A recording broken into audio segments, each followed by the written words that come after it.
Hello friends, ಹೇಗಿದ್ದೀರಾ ಎಲ್ಲರೂ? Happy Friday. ನಾನು ಸಬ್ಸ್ಕ್ರೈಬ್ ಮಾಡಿ ನನ್ನ ಮೋಟಿವೇಟ್ ಮಾಡೋಕ್ಕೆ ತುಂಬಾ ಥ್ಯಾಂಕ್ಸ್ ಎಲ್ಲರಿಗೂ. ಇವತ್ತು ಫ್ರೈಡೇ, ಲಕ್ಷ್ಮೀ ಪೂಜೆ ಮಾಡಿರ್ತಾರ ಎಲ್ಲರೂ. ಸೊ ಕೆಲವೊಂದು ಟಿಪ್ಸ್ ಹೇಳೋಣ ಅಂತ ಈ ಮಿನಿ ವ್ಲಾಗ್ ಮಾಡಿದ್ದೀನಿ. ದಯವಿಟ್ಟು ಚೆಕ್ ಮಾಡಿ, ಸಬ್ಸ್ಕ್ರೈಬ್ ಮಾಡಿ. ಇನ್ನೇನಾದರೂ ಡಿಫ್ರೆಂಟ್ ಆಗಿರೋ ವಿಡಿಯೋಸ್ ಬೇಕು ಅಂತಂದರೆ ಕಮೆಂಟ್ ಮಾಡಿ. Thank you.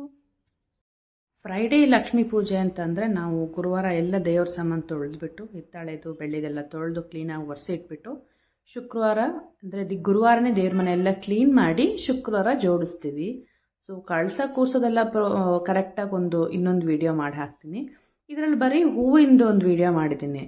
ಈ ಅರ್ಚನೆಗೆ ಇಲ್ಲ ಹೊಸಲು ಪೂಜೆಗೆ ನಾನು ಇದಿಷ್ಟು ಹೂವನ್ನ ಇಟ್ಕೊತೀನಿ. ಶುಕ್ರವಾರದ ಸ್ವಲ್ಪ ಇನ್ನೂ ಜಾಸ್ತಿ ಇಟ್ಕೊತೀನಿ. ಈ ಪನ್ನೀರ್ ಗುಲಾಬಿ ಅರ್ಚನೆಗೆ ಮತ್ತು ಹೊಸಲು ಪೂಜೆಗೂ ತುಂಬ ಚೆನ್ನಾಗಿ ಕಾಣಿಸುತ್ತೆ. ಮತ್ತು ಈ ಕಣಗ್ಲೆ ಹೂವು, ಆ ಸುಗಂಧರಾಜದ ಬಿಡಿ ಹೂವು ವಾಸನೆಗೂ ಚೆನ್ನಾಗಿರುತ್ತೆ. ಆಮೇಲೆ ಈ ಹಸಿರುದು ದವನ ಮರುಗ ಅಂತ ಬರುತ್ತೆ ಎಲೆಗಳು, ಅದು ಸಿಗುತ್ತೆ ಈ ಹೂವಿನ ಅಂಗಡಿಲೆಲ್ಲ. ಆ ದವನ ಮರುಗ, ಗರ್ಕೆ ಸೊಪ್ಪು ಗಣೇಶನಿಗಿಡೋದು, ಹಾಗೆ ಹೊಸಲು ಪೂಜೆಗೂ ಹಾಕ್ತೀವಿ. ಮತ್ತು ಸೇವಂತಿಗೆ ಹಾರ ಇದ್ದರೆ ಅದನ್ನು ಬಿಡಿಸ್ಬಿಟ್ಟು ಬಿಡಿ ಹೂವು ಇರುತ್ತೆ.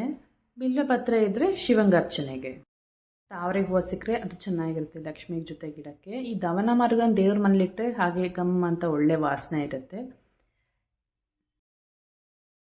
ಸೇವಂತಿಗೆ ಹಾರಳಿರೋ ರೋಸು ಮತ್ತು ಉದುರಿರೋ ಬಿಡಿ ಹೂವನ್ನೆಲ್ಲ ಸೇರಿಸ್ಬಿಟ್ಟು ರಂಗೋಲಿ ಮೇಲೆ ಹಾಕ್ತೀನಿ.